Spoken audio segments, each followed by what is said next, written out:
This is Back to Back.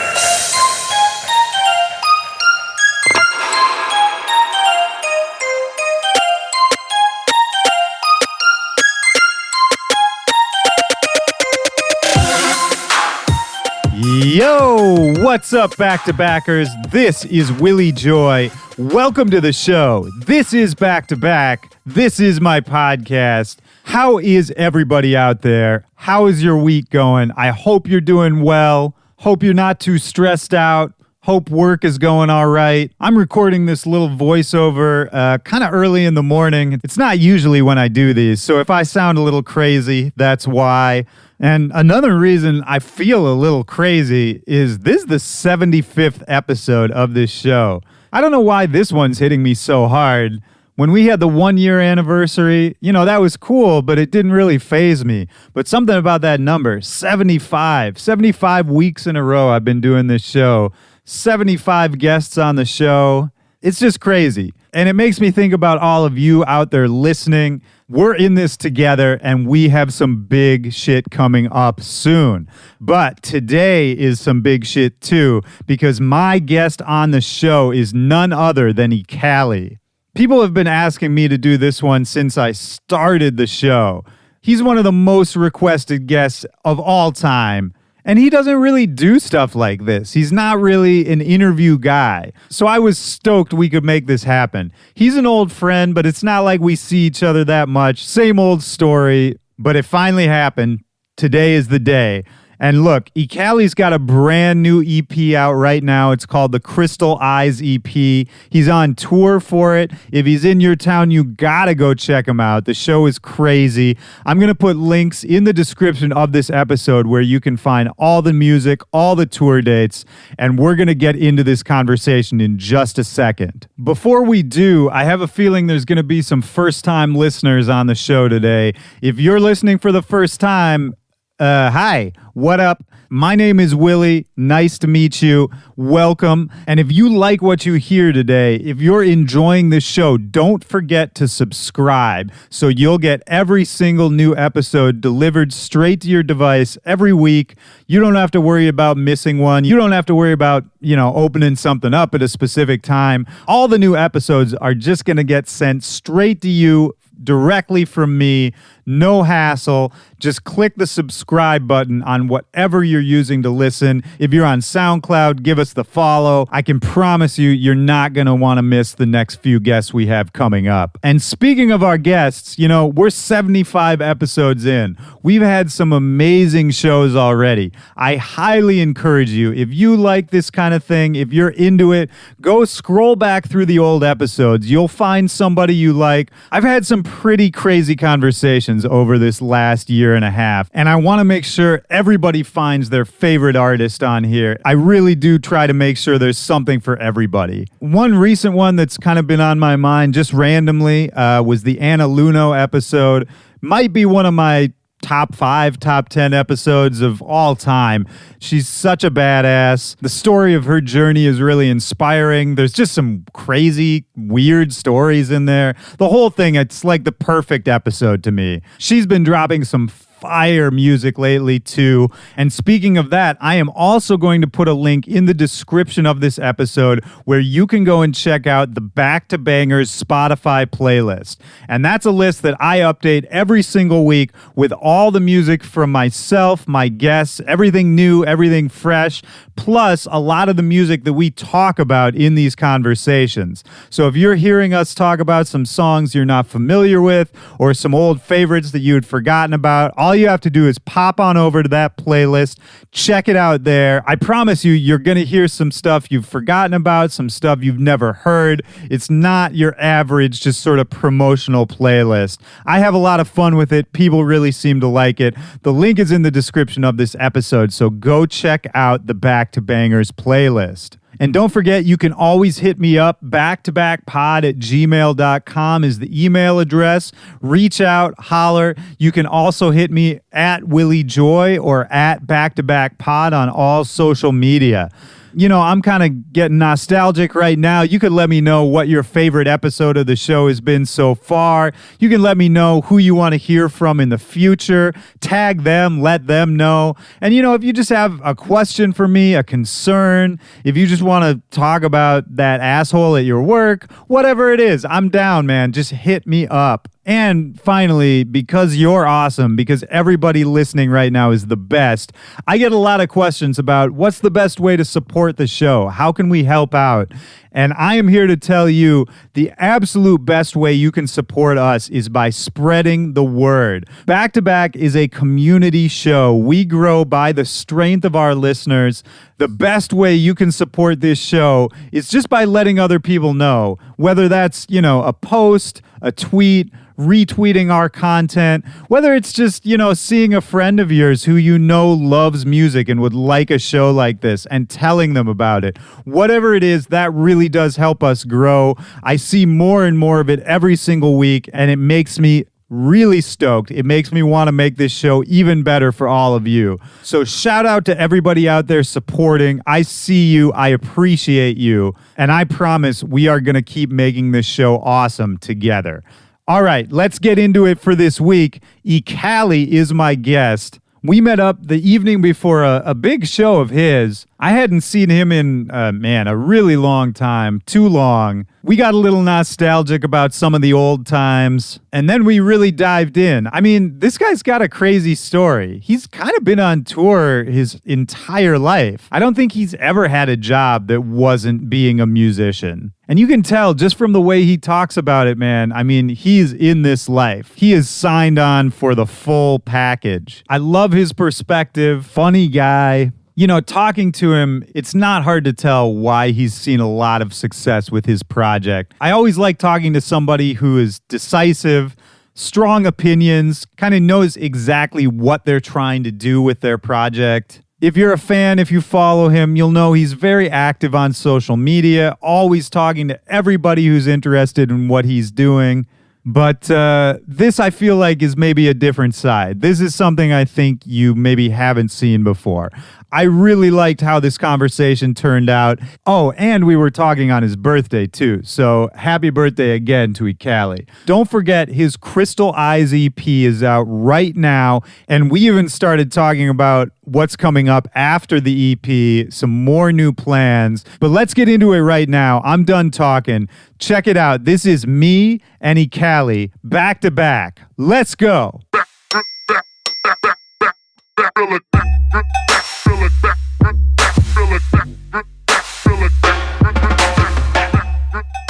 Officially, man, happy birthday on the record. How you feeling, man?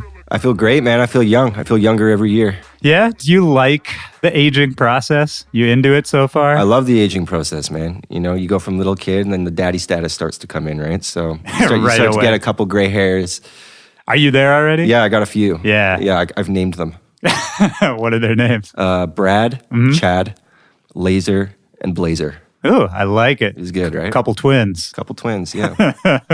No, it's a funny thing, man. I remember when I was in college, because everybody ages kind of differently. And when I was in college, a friend of mine started going bald already, super young. And just recently, in the last year, I noticed with myself, just a tiny bit of a receding hairline. The aging shit is weird, but I think what we do kind of keeps us young in a weird way. I mean, emotionally, yeah, maybe, yeah, that's very true. I don't know if it works the other way, though. Well, I don't think you can change your genetics through music, but I don't know. I think mindset helps a lot. 100%. It's interesting because I feel like you've been doing music for a large part of your life, right? That's correct. A large part of your life. My entire life, yeah. That's so wild to me, man. Well, okay, let's take it back to the beginning. So you're from Vancouver originally, right? I'm from Vancouver, and I grew up between Vancouver and a little place called Main Island, which is an hour ferry ride out from Vancouver. Oh, okay. It's a very small island, 500 people live there. And so my mom lived on Main Island, and my dad lived in Vancouver, and I'd spend time in both. Okay, got you. What was it like on the island? What was anything going on there? Or was it just sort of very quiet life? It's where I grew up. It's where I, it's in the peak of my adolescence, that's where I was. And so when I was younger, there was no internet and there was no, cable TV. And so we would rent movies from the gas station and go do nature things and enjoy, a lot of things that nowadays we kind of take for granted, right? Yeah. So I think it was a great place to grow up because you got to experience nature and you became very close with everybody around you because you only know as many people as there are on the island, right? Yeah.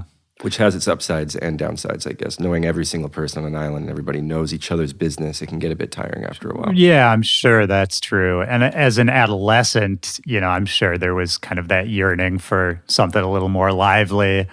But if you were going to Vancouver proper, then I guess you could get it in there. Yeah, I guess it was convenient for me because my friends on Main Island didn't have the opportunity that I had where they were able to go to Vancouver all the time. So they were stuck on the island all the time, which I don't think would have been very fun, to be honest. But because I was handling it in, even doses, I got the best of both worlds. Sure. Were your parents musical at all, musically inclined? Both are very musical. That's right. Yes, my mom still plays music, still plays concerts. My dad's a guitarist. He's recording. He actually remixed my song Babylon, which is amazing. Which is great. Yeah. Was that like a release? Not an official release. Yeah. No, he's got some work to do, I think. But yeah, but it was actually pretty cool. It was great. Yeah, I think I'm going to call it the Dadalon remix. That's incredible. It's good, right? That's incredible. That's so. Were they professional musicians? Was that their job? For a time, yeah. I believe, and my mom will correct me if I'm wrong. I think that the way that my mom met my dad was being a groupie for his band. Amazing. Yeah, so the music thing ties into every echelon of my family. That's so interesting, man. And when you were coming up, I assume you were playing instruments. If your parents are musical, I assume it was just sort of everywhere. That's correct, yeah. So I started with violin when I was younger. And then moving into elementary school, I started playing guitar. And then when I went to high school, it was bass guitar and drums and basically anything I could get my hands on. So I was just trying to learn every single instrument that I could possibly learn. And was there any kind of, sound or style that you were particularly, or even just an artist you were captivated with in those younger years? Yeah, I was into jazz quite a bit. Not only traditional jazz, but also Latin jazz. But my main influence growing up was Joni Mitchell. That's what my mom listened to. So I started listening to Joni Mitchell, and through that became a fan of her bass player, Jaco Pastorius. Incredible who in my opinion, is not only the best bass player of all time, but one of the best musicians of all time. Did you see that documentary that came out about him a couple years back? No, I'd love to see that, though. I think it was just called Jaco. Anyway, I'll send it to you later. It was amazing. Sad story behind that guy's life, and how it ended. Really, really sad, but incredible. A virtuosic musician. Yeah, he was something else, man. I don't know how many people listening know about him, but I'll throw up on the Spotify playlist that we do for this show some of his work. The best way I can describe him is the bass guitar, like the fretted bass guitar. In jazz, people play the stand-up bass, which has no frets. And he was the first guy he tore all the frets off his bass guitar and then filled in all the fret lines. So he was playing a fretless electric bass, which nobody was doing at the time. Yeah. And then he did it in a virtuosic way where he was able to carry a performance on the bass guitar solo on stage in front of thousands of people and absolutely captivate them, which is something very special. Oh, yeah. I mean, that's almost unheard of even today. There's very few. I think of a guy like maybe Thundercat or... Victor Wooten. Yeah, or Les Claypool, maybe. I don't know. But they're not performers. They're just really good bass players. Yeah, true. But Jaco Pastorius was everything, all in one. He was more captivating than a vocalist on stage. It was something truly special. Man. And you got into bass playing as well through him? That's correct, yeah. And I started playing in bands. What kind of bands early on? It started out in hardcore bands, death metal, and then I moved on from that to playing in a band called Said the Whale, which was an indie rock band. And that ended up being my career until I was 22. Wow, man. So when did you start touring? How old were you? I was basically, my first experience touring was 16. I didn't start touring full-time until I had just turned 19. And when I just turned 19, that's when I was in Said the Whale and we started touring full-time. Right. Man, that's so young, man. It's interesting. Were you still going to school throughout that? I dropped out of school. Okay. Yeah. At what age? It's 16. 16. Yeah. Yeah. And how did that go over with the parents and all that? Not well. Yeah, I mean, at the time I was kind of trying to do online school. And it wasn't working for me. But I didn't want to break my parents' hearts. So for a while it was, me kind of lying about, yes, I'm still doing this, but in my mind, all I wanted to do was make music, and all I wanted to do was play music. Sure. And the school just wasn't something that was resonating with me. Yeah, and it's interesting when you do find, whatever that calling is, and I think people come to it at different points in their lives, but there is that moment. I had it too. For me, it was when I was in college that I was doing sort of the same thing. I was, sort of following the path that I thought I was supposed to follow, certainly what I know my parents wanted for me. And then, about halfway through, I was just like, well, this is all fine, but there's nothing here that I love as much as music. Right. And it's tough for a parent too, because even for me, if I imagine having a child and them saying, I don't want to go to school, I want to be a musician, that would break my heart into a million pieces. Because the chances that I had of succeeding in the music industry, in my parents' eyes, understandably were zero. Yes. Or very close to zero. But that said, they did believe in me. And once they started to see that what I was doing was paying off and that it was working, it switched very, very quickly from them being filled with worry to them being filled with pride. And now it's a very healthy thing. Well, yeah, that's kind of beautiful, because I'm sure, if they both had worked as musicians themselves, then they know how hard it is to, make a single dollar in this game. And for them to be able to, see you do it, they must be even more proud, because they understand what it takes. Right. Well, it's basically like having your child say, I'm going to make a living winning the lottery. Right? That's literally what it is, because nobody makes it doing music, statistically. Oh, yeah, man. It's something I talk about on this show a lot, actually, is that with all the stresses and anxieties that we all have as DJs and producers and just people in the music industry, and, it's never enough. You're always looking at the next rung, the next goal. But I think the real success is just that we're all here, that we're all able to do this day after day. That is very true. Yeah, even just being able to sustain yourself. You don't even have to thrive. Just being able to do it. Yeah. And live is a blessing. Yeah, we are, in rarefied air. We are, I guess, the 1% of the music industry, so to speak, out of people who are trying to do it. It makes me feel lucky on my good days when I can remind myself of that. Yeah, there's a little bit of luck, involved. Was there... Yeah, there is a little bit of luck, but I think... Remember that song by Fort Minor? Actually, yeah. 10% luck, 20% skill. They're basically describing what it takes to be a musician, man. 50% concentrated power of will. Wow. Yeah, dude. Wow. Woo. I did not remember that last part.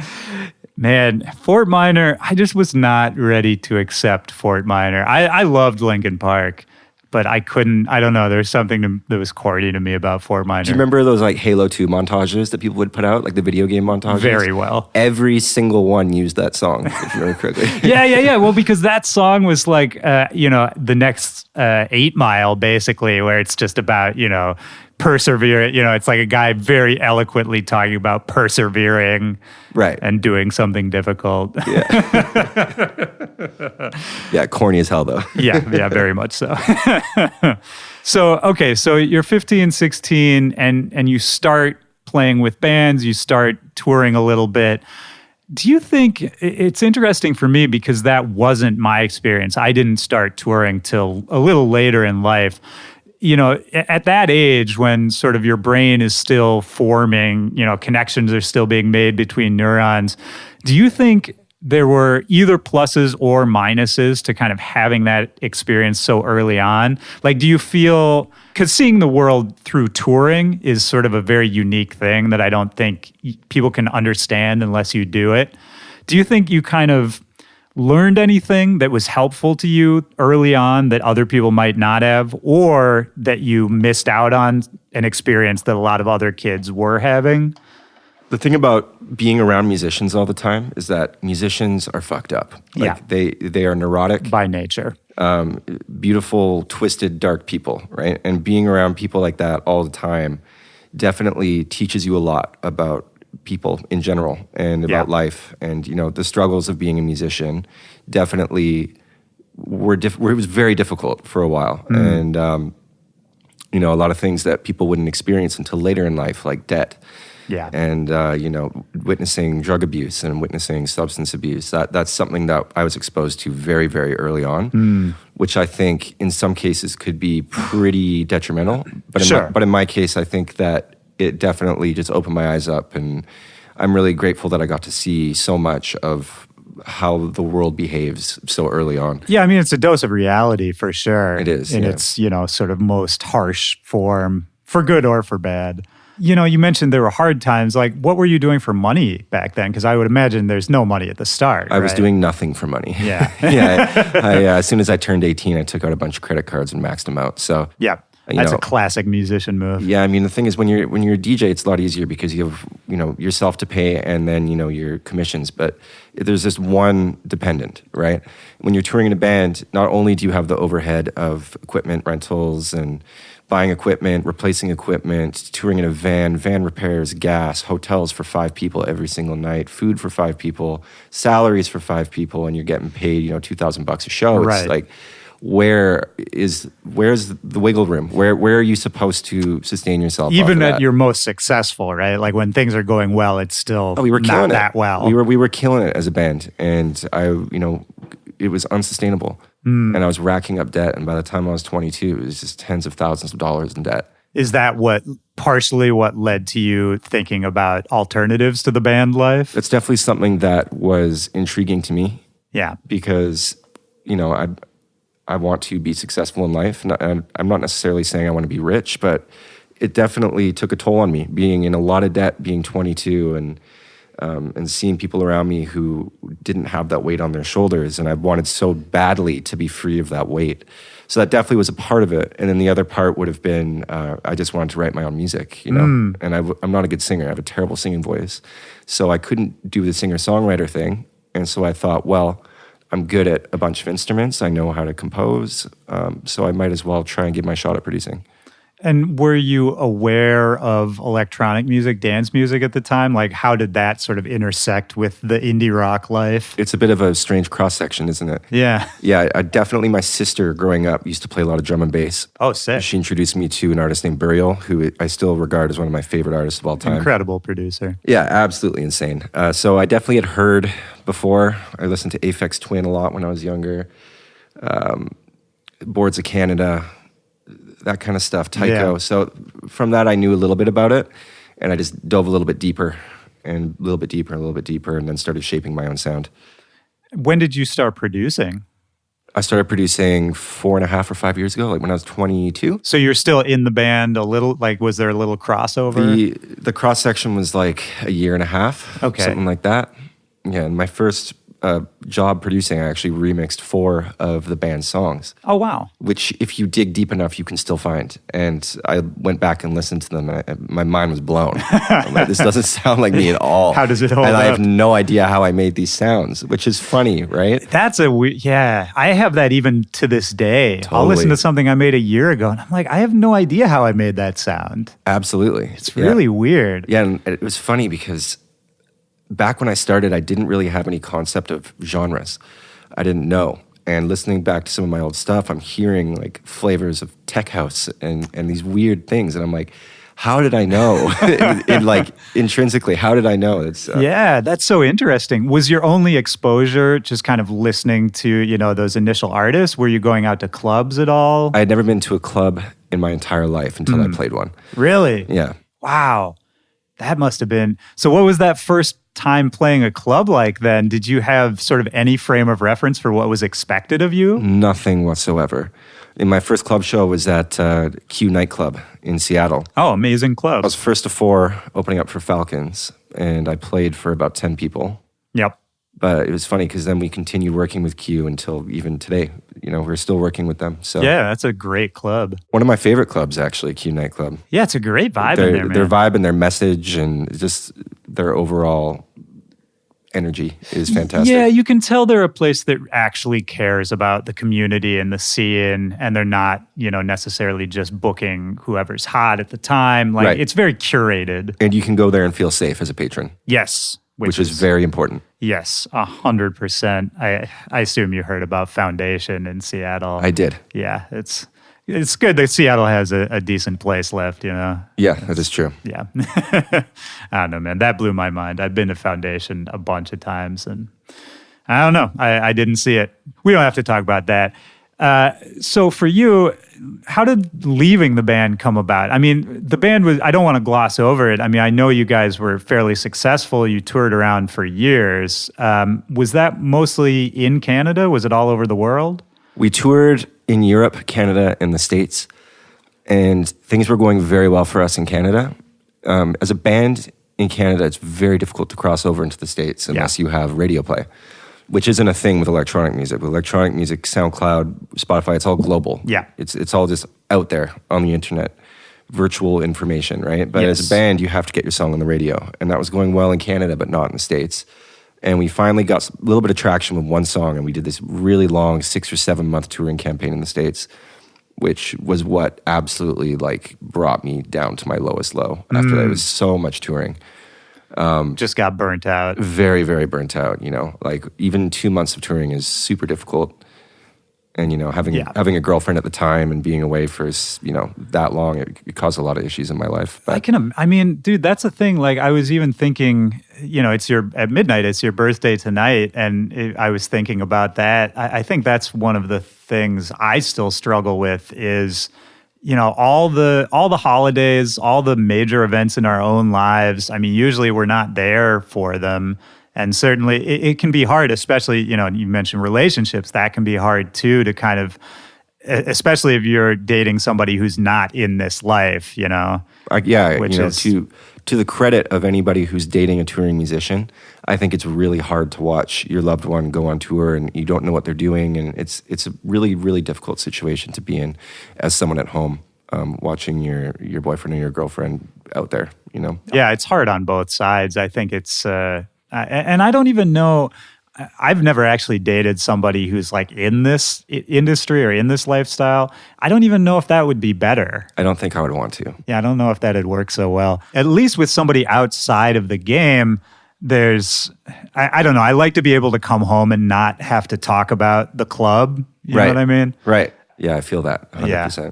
Like music opened up my world, but now that I kind of know music, I'd like to keep opening up other parts of the world. You know what I mean? Sometimes I'd rather talk about what I had for breakfast or lunch than music, you know? Oh, 100%. Yeah. I don't know if you're this way, but I mean, for me, I live in my own head so much, and all I think about is music in the industry and what I'm doing and what I'm working on. So pretty much any diversion from that is almost always welcome. Oh, me too. Whenever I'm alone, I just get caught up in my thoughts, and that's why I need to be around people constantly. Is that right? Absolutely. I cannot stand being alone in hotel rooms. I can't stand being alone at home unless I'm working. If I'm working, it's fine. But any other time, I need to be around people who aren't talking about music. Right. Yeah. That's interesting, man, because I relate to almost everything, but for me, sometimes like I'm just an introvert, so I get overloaded if I'm around people for too long. Right. And I kind of need to take that recharge time. I used to be like that. Really? That used to be me to a T, and I was an introvert to the 10th degree. There was, you know, if you look at old interviews in the band, I was always the kid with my hands on my lap, my head's down, I'm not talking, I'm not answering any questions, didn't have many friends. And then doing the solo career thing really kind of changed my personality and opened me up. And now I can't be alone anymore. I used to want to be alone all the time, but I can't do it anymore. Fair enough, man. I mean, it's a good skill to have to be able to be around people, to be, you know, be able to interact with people from all different backgrounds and all that. I think that's something music's given to me as well. So for you, leaving the band, was that your decision? At some point, you were just like, hey, guys, I got to go do my thing? A discussion occurred at one point when my career as Ekali was starting to gain traction. And there was a conflict of interest where it was a show opportunity came up for me personally that was also scheduled for the band, and it started to conflict a little bit, and I ended up having a discussion with the lead singer of the band, and he basically asked me, well, is this going to work? Like, are you passionate about this project? And if you are, then be transparent about it, and let's, you know, cut our ties. And so that's what we ended up doing. And how was that for you, sort of setting off on your own? Did it feel freeing? Were you excited, or was it, there's some, you know, trepidation with it as well? It felt very freeing and very terrifying all at once, because at the time, there was no guarantee that I would do well. Right. And so I was leaving behind this sort of sense of security that I had being in a band and having a job, and then just kind of going out into this vast, scary open world all on my own. So yeah, it was a bit of a mix of both. Sure. And what were some of the early events in your career that you kind of look back on and you think maybe, those were a turning point, or that was a big moment in in those first like 12 months where you really set off? The two that come to mind most are when Drake sampled one of my songs. Yeah, that's huge. That was a turning point for me. It didn't do much for my career. Right. And it didn't do much for me monetarily, but it definitely gave me the confidence to viciously pursue music. And then after that, I got accepted into the Redbull Music Academy, which was the other big event that kind of shaped my career. Yeah, I mean, both of those, obviously Drake sampling anybody is huge. Do you even know how they heard your music? I have no idea. Yeah. I have no idea at all. I'm guessing that Party Next Door heard it on SoundCloud and ripped it and then just used it in a song. Sure. Yeah, using an online converter. Sounds about right. Because if you listen to it, it's not 320. It's the Oh, really? Yeah, it's or maybe they eroded it or something. I don't know. It's like that anything to mp3.com. Literally MP3 fiber, Yeah. Yeah. That's so funny, man. And you said it didn't do much for your career. Do you think anybody does the homework? Like, do you think anybody kind of learned of you through that? I think probably a few people did. Yeah. But nothing monumental. Sure. And nothing meaningful in the long term for my career. I think the one thing it did help me with, it just gave me a bit of cred. Yeah. Because when you want to work with rappers and you say I work with Drake, then it's something that, it's people are more likely to want to work with you. Yeah, that's very true. And you can say that kind of for all eternity, I think sure. that sounds just as good today as it did whatever it And so the Redbull Music Academy, which is funny, man, because I applied there a couple of years in a row and I never got in, but I still remember that application was such a fucking bitch, man.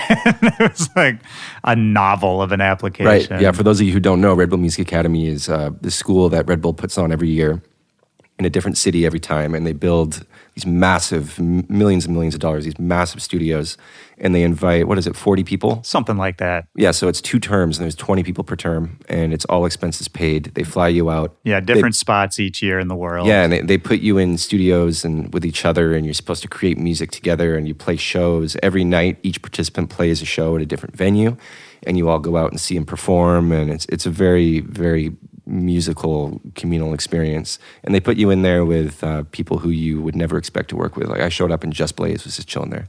Amazing. And, suddenly I'm making a house song with Just Blaze. Amazing. In Japan. Yeah. Right. And I only been producing for a year or something. It's incredible. It was very, very humbling, and it was an incredible experience. And it's people from all kinds of backgrounds too, right? I mean, That's correct. All different styles of music. Yeah. There was a lot of techno.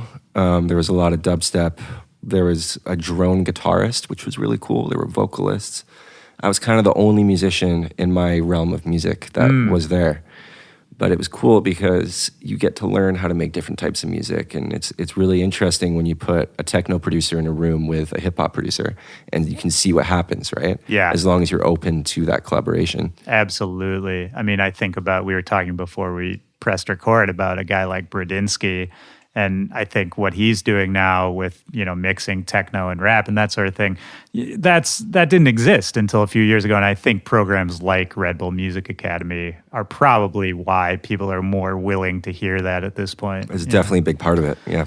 So what did you take away anything from that other than just sort of a general sense that, it's a wide world and you can kind of do what you want? It was more of an overarching thing.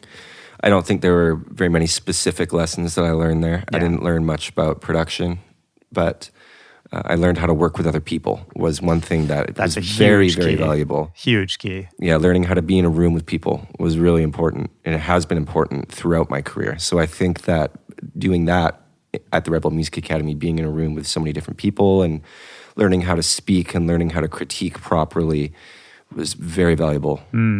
How do you decide, who you want to work with? How do you find people you're excited about, or even what excites you about a new artist? Because I think you've been very good about sort of picking, people that you think are special that ends up the rest of the world thinks are very special as well. Right. Yeah, I mean, it depends if I'm working with a producer or a vocalist. If I'm working with a vocalist, I'm all about lyrics. I love very, very solid lyricism. I don't like the style of songwriting where it's talking about lifestyle and it's kind of this cheap thing. Like I like very, very impactful, deep lyrics. So that's really important for me when I'm looking to work with a vocalist. Somebody like Zoo, for example. Sure. Very metaphorical. And and kind of timeless, right? Timeless, dark. Yeah, that's kind of what attracts me is just something dark and beautiful with a vocalist. Yeah, and then when I work with producers, I'm just down to work with producers, man. Like if I think your shit's tight, I want to work with you. Right. That's kind of the way I work. Whether or not it comes out, whatever, I think it's important to share musical knowledge and to learn about yourself through collaborating with other people. Yeah, well, and you've been very good about, sort of finding and working with younger producers, and you're also very open, just in general, about your production process. I mean, I always see you on Reddit, just sort of throwing out a tip about EQ here and there. Right. Yeah. I mean, my belief is that if your secrets are in your production techniques, that's the wrong way to think about it. The only secrets that are valuable are songwriting techniques, right. And that's for me, knowledge is meant to be shared. Yeah, well, and I think that's true. And I think, if the real secret is the way you write a song, nobody could copy that anyway, That's right? what I'm saying. It's really tough for me to tell you how I write lyrics and how I write melodies. And it's just from your entire life experience, exactly. Right? It's just an all-encompassing thing throughout my entire life. But I think that the production stuff, also giving out my quote-unquote secrets on production and mixing and mastering kind of forces me to move on from that too, which I think is a healthy thing. Yeah. Moving on to new techniques, moving on to new sounds, and developing yourself is so important. Yeah, it's important to kind of throw away things after a while, right? Because I think it's so easy to get sort of comfortable in a method of production, or if you know how to make one kind of sound really well, but it's very easy to get pigeonholed or kind of stuck there too, Yeah, man, look, like I don't want to eat pizza for the rest of my life, yeah. So why would I make the same kind of music for the rest of my life, right? That's the way I see it. And for you, early on there, so after, post Redbull Music Academy, what kind of music were you making at that point? Because in my mind, there was Unfaith and there was that first Flume remix. Am I right in saying that was sort of the early period? Correct. Okay. Those songs, man, I mean, the reception was really good. It seems like it took off sort of quickly, which must have felt great. Did that bring in any pressures or anything you weren't prepared to deal with, kind of having that influx of interest early on? Not at the time. And I didn't sign with a label until a year ago, and I did everything independently. I turned down, I think, 20 managers. I didn't have a manager. I was advancing all my own shows. And so I didn't really feel the pressure back then. That's a lot of work, man. And I miss that feeling sometimes, to be honest. Just having no conception of, or preconception of a specific thing that you're supposed to make and just doing what you want. Yeah, that people have expectations of you. Right. But I do my best even now when I feel pressure to just forget about it and to do what I want. And I've learned a very important skill recently, which is to just stop worrying about what anybody has to say about your art. I think it's very important. How do you do that? It's tough, right? Yeah, I mean, because when you put something out there into the world that belongs to you, that you created, it's your musical baby, right? Yeah. And when somebody makes fun of your baby, you're going to get protective about it. And I think 100%. I think a lot of artists are guilty of that. And you engage on social media and, Reddit and what we were talking about before, like you talk to people a lot. Right. Well, there was this problem where, I'm very active on social media, and it developed, it was a habit. It's a habit. And I think it's a healthy habit until you start applying that habit to the negativity as well, which is exactly what I was doing, right? Because I respond, if you hit me up on whether it's Instagram, Facebook, Twitter, I'll respond to you. If you got a problem, I'll talk to you about it. Like, I'm always here to do that. But I was also doing that with the hate and with the negativity. You're right. And I realized after a while how toxic that really was. And so learning how to let go of that and just breathe. What'd you do? Just start blocking people? No, I don't block anybody. Really, it's just, you gotta just not respond. Don't even think about it. Yeah. The mentality I have now is that nobody's words could possibly touch me. I mean, for me, man, social media is, it's absolutely a necessary part of what we do. And I think that you're right that the more you can engage with people, the better, as long as it's in a healthy way. But it just, I don't know, man. Does it give you anxiety? For me, like the more, if I look at it for too long in any given day, I can kind of just feel my general anxiety levels rising, because it's not only talking to people who are interested in what I do, but you're also seeing what everybody else is doing. And I think for the most part, everyone is putting out, the best parts of their lives on social media. Yeah. Does that affect you at all, or have you been able to kind of just have that tunnel vision with it? Historically, it has. Yeah. Not anymore, though. Now it doesn't affect me at all. That's great. It's a great feeling. Yeah. Just being able to look at a piece of art that you've created, or looking at yourself as a human and saying, I'm happy with this, and there's nothing that anybody could say that could change that. I think that's a really beautiful thing. Yeah. And it's I think that's my main lesson I've learned over the past 5 years. That's great, man. That's a beautiful thing. It reminds me when I had Brills/LS Dream on this show, he said something that really stuck with me, which is that he used to be worried about the idea of perfection and that everything he did had to be, in his mind, perfect. And now he's kind of moved on, and instead of perfect, he just wants to be proud. Yeah. And as long as he's proud of what he's done, then obviously what could the problem be? That's true. I also believe that if perfection is out there somewhere, I'm not going to reach it by obsessing over every little thing that I do and every little thing that's said. The only way you're going to reach that golden standard that is may be imaginary, it may not be. The only way that you could possibly ever reach it is by continuing along the path and not getting stuck up. I'm still thinking about that first show that you played, and you had no idea of, sort of a club or a dance floor environment. Did what you were making change at all once you sort of realized the setting that it was going to be presented in? 100%. Yeah. Especially when I became a fan of raves and a fan of clubs, that definitely affected my music because it became part of what I loved musically. So it wasn't me really catering to playing shows. It was me being affected by the rave scene and by the club scene. And after I did that show, I ended up doing a residency in Vancouver and helping run a club for half a year. So nice. That helped me out with my DJing a lot. Was there much of a scene in Vancouver at that time? I know some amazing DJs out there. Shout out to everyone in Vancouver. But I guess I'm curious about that local experience for you. There's always been a surplus of extremely talented individuals in Vancouver who make amazing music. The thing that was lacking was the infrastructure to support it. Because in Vancouver, house is very big. And, prog house, huge, trance, big. But when it came to bass music or when it came to anything left or right of center, there wasn't really an audience that was willing to hear it. And so we've been trying to change that in Vancouver for the past few years, and it's going great. Are you still involved locally as much as you can? Very much so. What's going on there, if you can talk about it? In Vancouver, yeah. Well, a lot of the younger artists in Vancouver are starting now to thrive, which is great. There are so many crews in Vancouver that are doing so many beautiful things. Chapel Sound, Light a Crew. It's just so many collectives, and it's an artistic city. And one thing that helped bring that up was Shambhala and Bass Coast. Yeah. For those of you who don't know, there are two festivals in British Columbia called Shambhala and Bass Coast, and it's almost like a Burning Man-esque festival. Bass Coast being smaller, Shambhala being the bigger festival that people will fly from all over the world to be a part of. Legendary festival. Yeah, it is. But that has definitely helped foster a community in Vancouver. Yeah, that's huge, man. Those big collecting events where people from all over the region come in. It's interesting because I think in the last 5 years, we've seen so many more festivals pop up all over. And it's really cool to kind of see a community sort of own an event, Yeah. I mean, like, finally, this is something we can, not only take part in, but sort of plant our flag. And this is our thing now. That's true. I just like the community building aspects of what we do that I think get glossed over a little bit. Absolutely. It's the only reason I still live in Vancouver. It's because I feel attached to my city, and I feel like I have a responsibility to elevate it in whatever way I can. That's so dope, man.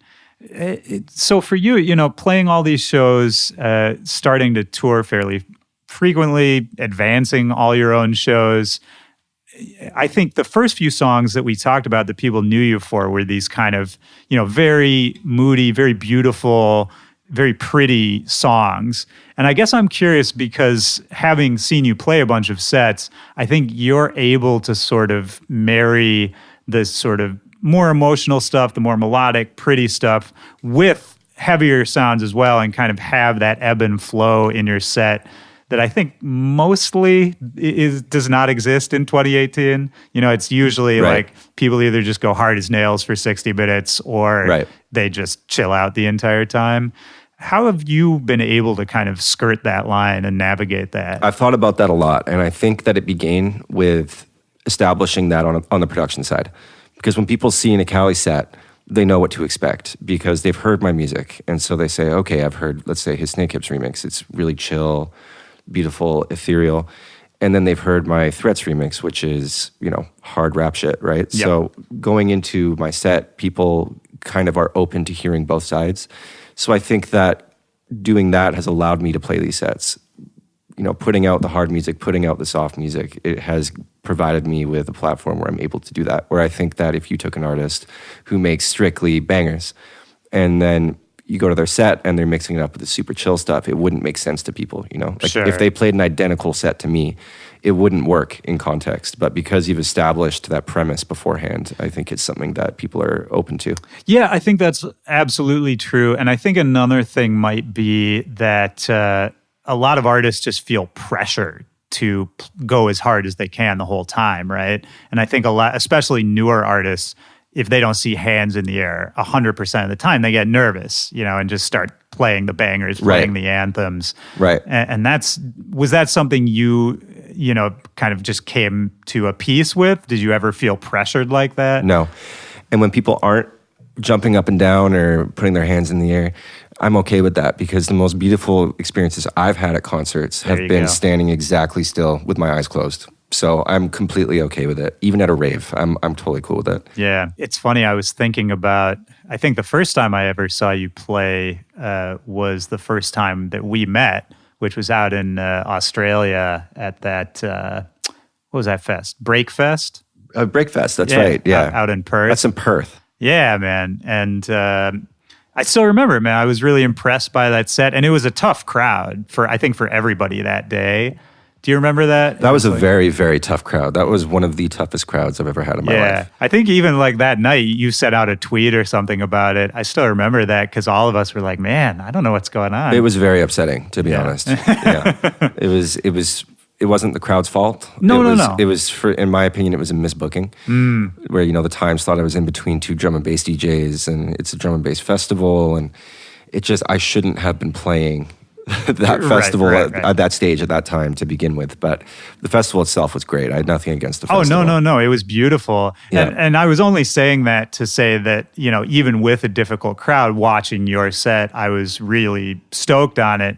And it was just cool, man, that is one thing that I love about what we do is that, you know, you and I think, followed each other online, but we didn't really know each other. And then all of a sudden, out in the middle of Australia, which was my first time in Australia, just getting to meet, you know, somebody new who does what we do. And I don't know, we had a good time that night. And it was just a beautiful moment. That was a great day. Yeah. It really was. It was really fun. Yeah. That was like, Slink was there and Sesko and... Yeah, that's right. Sesko, Slink. It's a good crew. Who else was there? There was the other Australian producer who was there. Was Oski there? Oski, that's who it was. I think Oski it was there. Oski. Shout out to Oski. And AC Slater, man, yeah, that was fun. That's where I met AC, yeah. Man, such a good dude. Yeah, he's a great guy. He and I go way, way back to, we both started off making happy hardcore. Oh, that was like our first entry into, which he doesn't like it when I talk about that. Well, shout out AC, man. I love you, bro. Absolutely. And so how did it evolve for you, man? Did you feel like, you know, after you kind of broke into the scene, you got sampled by Drake, had these songs with millions of plays, what was the next step for you? Was it putting together that first EP that came out on OWSLA, or were there some sort of intermediate steps in between there? The next step for me was putting together a proper team because it reached this boiling point. And actually, it happened directly after I got back from that trip that we're talking about in Australia. Were you still advancing everything yourself? I was on my own, yeah. Oh, man. And so what ended up happening was I got back, and that night in my hotel room. So yeah, that night after we had met in Australia, I went back to my hotel room. Yeah. And that's when I had my first conversation with Peter Rugo, who is now my manager. And when I went back to North America, that's when I kind of established the rest of my team, and that's what took me to the next level, I think. And just consistently putting out music. Yeah, I mean, that's a huge key. Do you feel that pressure even still about the consistency? All the time. Yeah, that's one of the things that gets to me more than anything else. Right. Is if it's been, a couple months and I haven't done anything. Right. I think that everybody feels that constant pressure, especially in electronic music. As a band, you do album cycles, right? So you make an album every year. And it's just this big moment. And then for producers and DJs, it's, every month. You have to content all the time, right? Which keeps you on your toes, but it can be kind of toxic sometimes because creativity isn't meant to be rushed. Right, and it's not on a schedule, you know? Some months you aren't that creative. Other months you can make 5 songs. So how did you go about putting together the right team? Like you said that you turned down 20 or more managers. It was a lot, yeah. Yeah. How did you be sure with yourself that this was the right fit? Anybody who presented a contract to me, I immediately sent away because for me, all of my team, I want them to be first my friends, and second, I want them to believe in my music. Actually, just sidebar for any young artist listening, that's a really important piece of information. Anybody who their first contact to you is sending a contract, just throw that right in the trash. Seriously, yeah. And contracts aren't the devil. They can help protect you, they can help protect the manager, but basically it's like transparent to me when somebody comes to me and says, I want you to sign a contract with me. That their main interest is money. Yeah. And their interest isn't in my art, and it's not in being my friend. So for me, it's just a non-starter. And with Peter, he flew me out to LA, no contracts, nothing like that. We just started working. And meeting him and Gon, who was my other manager at the time, it just felt right. And I felt like we were just homies. And that, for me, was the first thing. So, check that off the list. Right. You feel like my homie. Number 2, you're killing it, right? You got amazing clients that aren't competing with me and who are also killing it in their own lanes. So that was a big plus for me. And, my manager, Peter, is just a highly intelligent person. And it just felt right.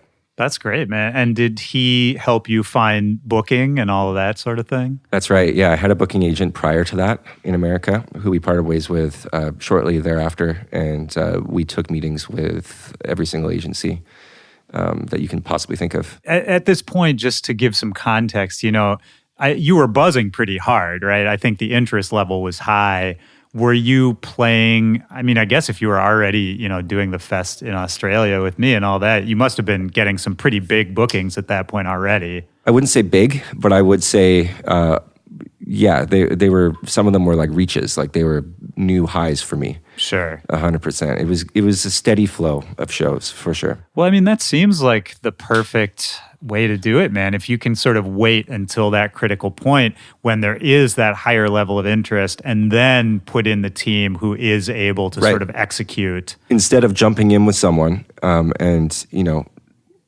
things happen, things progress, and suddenly you find yourself in a relationship with an artist manager or an agent or, a lawyer or an accountant, so you're not on the same page as them anymore, right? So sure. I think it's important to establish yourself first and then build your team around what you have built. Do you think it's possible for a new artist in this era in 2018 to sort of come up in the same way? With SoundCloud not exactly being what it was and Spotify kind of being the new paradigm. I've had this conversation a bunch on this show and I don't have the answer, but I don't really know the best thing to tell a new artist now. Right. I think that things have changed over the past few years. My career, if you look at it over the past 4 years, has been a slow burn. It's just been a steady slope, right? And I think that isn't really as feasible anymore because there's so much music out there and there's so much content and you really have to find a way to make yourself stick out. And now it has progressed to artists skyrocketing very quickly. And you see that all over the place. You see artists who 1 year are playing, for 10 people and the next year are headlining festivals. Right. Which is insane, right? It's absolutely crazy, but that's what the industry has evolved into.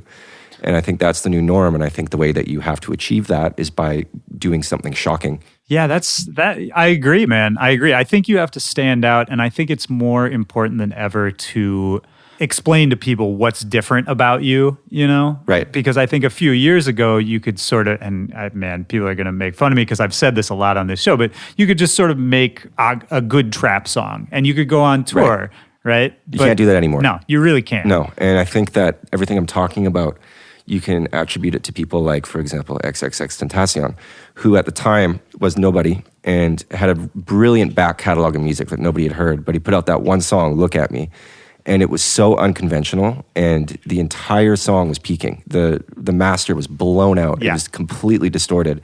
But the reason it did so well was because it was in your fucking face, right? It's in your face, and it makes was shocking. It makes you literally look at him, which is the title of the song, right? Like you're intrigued. You're like, what is this? You might hate it, but you're still talking about it, right? Yeah, it was even the production of it, the sound of it. And Not even what he was saying. And that ties back into what we were talking about earlier, where you have to ignore the hate. At the same time, like, hate can be good. If people are talking about you, that's a positive, you know? Yeah. That is a positive. Have you figured out a way to kind of take any of that hate? We were talking about you can kind of just filter it out now, which is an essential skill. Is there a way to sort of use that to fuel what you're doing? I think they call that haterade. Yeah. That's what they call that, right? Yeah. Yeah, no, I mean, it just happens automatically now. When I see hate, it drives me to be better. Yeah. And not to be better for them. Right. It just drives me to continue to do well for myself. Yeah, man, which is the best thing I think you could possibly do with it. And so continuing on, you put the team together, you're playing bigger and bigger shows, you're putting out music consistently. And I think that it's important to point out the quality of the music was consistent as well, right? Like I can't really think of any misses that you've had, that, so to speak. I'm very picky with what I put out, for sure. Yeah, which is key. And from there, how does the deal with OWSLA come about?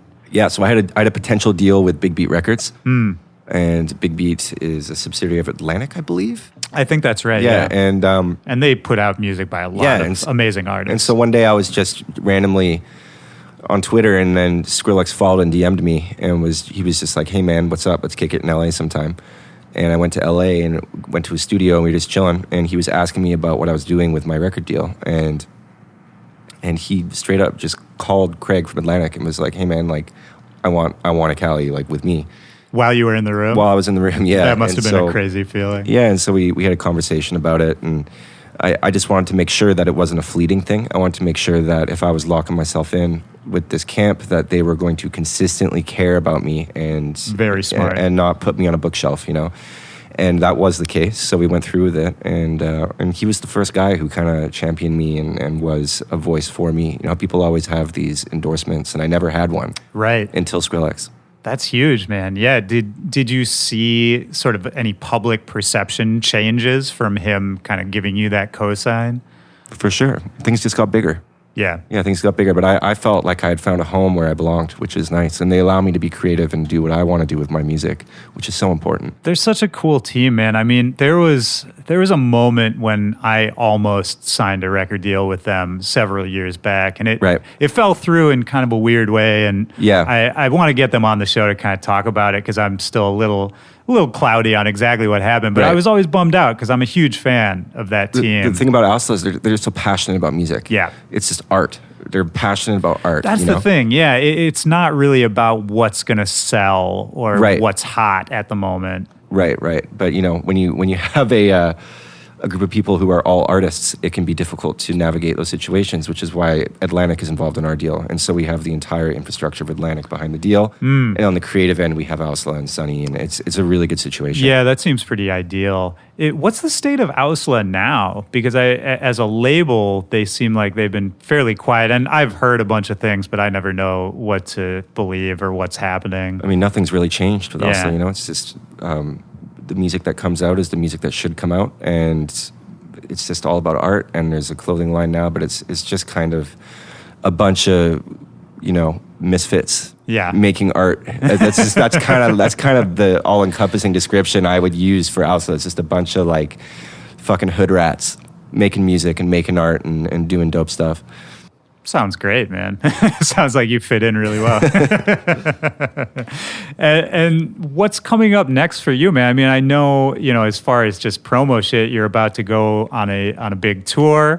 When does that start? That starts October 12th in LA at the Palladium.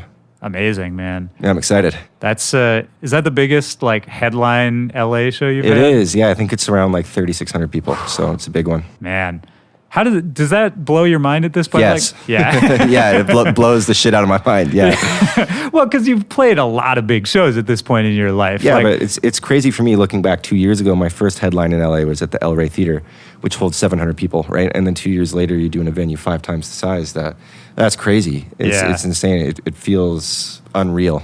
Do you get intimidated with big shows like that? No. Do you get anxious? No, I don't. I only get nervous for hometown shows or when I'm playing in front of a bunch of friends. It's basically the only time I get intimidated. I relate to that. Yeah. Yeah, anytime there's like other DJs who I respect, then Totally, I'll yeah, get nervous. because I'm good at pleasing crowds, but you know, like I'm kind of like, oh fuck, I kind of care what this person thinks about my set. Right. You know? And it's so funny because it's almost like two different ways of thinking, because there's tricks that you know that will please the crowd, yeah. But another DJ might be like, oh, that's corny. You know? Yeah, it's corny as fuck, bro. Get off stage. And so what else is coming up for you? You're working on a bunch of new music, right? Yeah, so we have the EP coming out. I've started working on my album now, so I have plans to do a full-length album.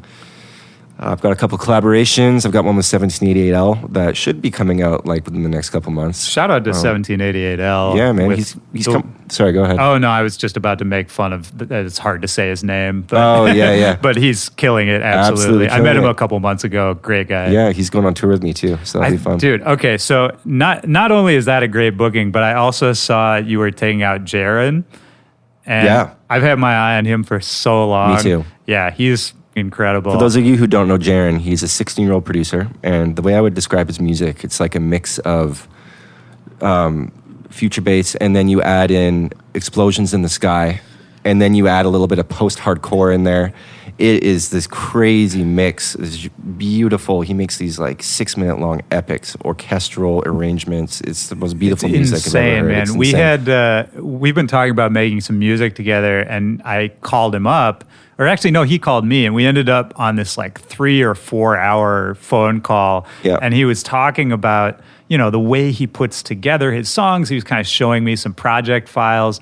And for a 16-year-old, it was blowing my fucking mind. It was like higher concept than a lot of my songs. Yeah, dude. I mean, I was talking to his dad because, you know, obviously taking a 16-year-old kid on tour with you on a bus for 3 weeks. Logistically, yeah. For a father, that's a really difficult thing to allow to happen, right? Yeah. So we've been talking to his dad quite a bit. And he was saying that Jerome is basically like a 30-year-old guy trapped in a 16-year-old's body, which I can kind of see, man. The kid is so mature and beyond his years. It's wild, yeah. It's crazy. Hearing him talk, I would forget how young he was. Yeah, exactly. For sure. Yeah. He must be so stoked, man. He's very excited. Yeah. He's very excited. If you're listening, man, shout out to you. You're killing it. Yeah, absolutely killing it, man. And I hope everybody else listening, I'll throw some links. I'll put them in the playlist. But yeah, you got to go check them out. So the EP for you is about to drop? It drops on the 28th of September. Okay. And then after that, sometime after, the plan is an album. That is correct. Why an album? Why now? An album because growing up, I was a big fan of albums. I collected records. I love album artwork. I love holding a piece of music in your hand and it being a complete experience. And so that has been a goal of mine forever. From the band mentality, I'm sure. For sure, yeah. But I mean, the reason I'm doing it isn't for anything other than for myself. Yeah. And I want to create a project that's cohesive and really encapsulates who I am as a person and who I am as a musician. Well, you talked earlier about, learning not to worry about what people expect from you, right? And I think the album is a really beautiful way to do that, in the sense that an album, you know, you can have a couple bangers or a couple hits, quote unquote, but then you can also intersperse that with kind of anything else you're feeling. You can tell the whole story, right? That's right, yeah. And from that, you know, then you can branch off in a million other directions on the project after that, right? That's true. I don't know, man. I like that we're seeing more albums. I'm glad you're doing one. I think it's important that we continue to present music in the album format. Yeah. And it's not just singles. Yeah, no, it's tried and true, man. And, you know, I have love for the singles game from an underground dance music perspective, because that's kind of how I came up. But I think in order for electronic music to keep evolving the way we need it to right now, after this sort of explosion of EDM and all that we've had in the last 5 years, I think it's essential that we do albums, that we keep pushing the art. I agree. Even if people don't want to hear it, you know. You know. I don't think that's going to be a problem for this album, man. Thank you. I appreciate that. Hopefully. Yeah, nah, man. People want to hear what you're doing. I'm just glad you're here doing what you're doing, man. I think you're helping push things forward. I'm glad that you're as vocal as you are. Anything else we haven't covered? Anything else you want to get out there? Shout outs, promo, anything? I'm good, man. It's been a great interview. This has been fantastic. Well, I'll end just by asking a question I ask at a lot of these interviews. Very simple question. You don't have to think about it too hard. Just a time in your life, and kind of looking for just random access memory. The first thing that pops into your head. A time in your life when music in a moment really deeply affected you. And that could be change the way you thought about something? Okay, easy. Hit me. Really easy. Yeah, I played Electric Zoo the other weekend in New York, and we played an after party with Brownies and Lemonade, and I did this little back-to-back with Graves. And I think that was, first of all, the most fun I've ever had playing a concert in my entire life. Really? Oh, yeah. Yeah, it was cool. We had like 80 friends on stage. The venue was completely packed. The energy was palpable. You could cut it with a knife. It was just beautiful. Small venue? It was about 800 cap, something like that. And I don't know, there's something really special about it. It was a really, really special night. And everybody who was there felt the same way. You ask Graves, you can ask him, he'll say it's the best night of his life. You ask Kush from Brownies and Lemonade, best night of his fucking life. There was something about that night that just profoundly affected everybody who was there. Man, I've had a few of those. I've had a few, but they really do stick out and you remember them.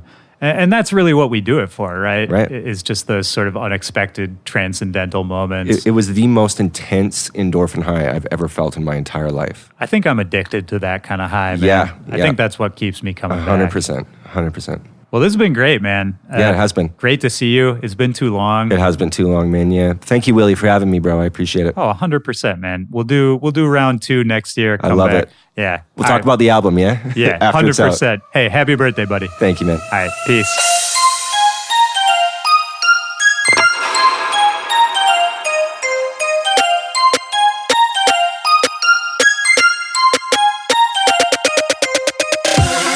All right, that's the show. Shout out to Ekali. So good to see you, man. I really enjoyed that conversation. For everybody out there listening, I hope you enjoyed it as much as I did. My name is Willy Joy. Don't forget, you can always hit me up, backtobackpod@gmail.com or at Willy Joy or at backtobackpod on all social media. Ekali's new record is called the Crystal Eyes EP. It's out right now.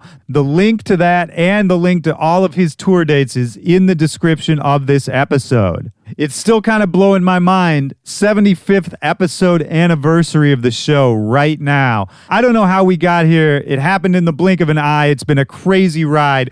Shout out to everybody out there listening, supporting the show. Could not do this without you, and I'm not slowing down even for a second. We got some crazy guests coming up in the next few weeks. This is Willy Joy, and I'll talk to you next week. Have a good one. Take care of each other. Be safe. And that's it for Back to Back. Peace.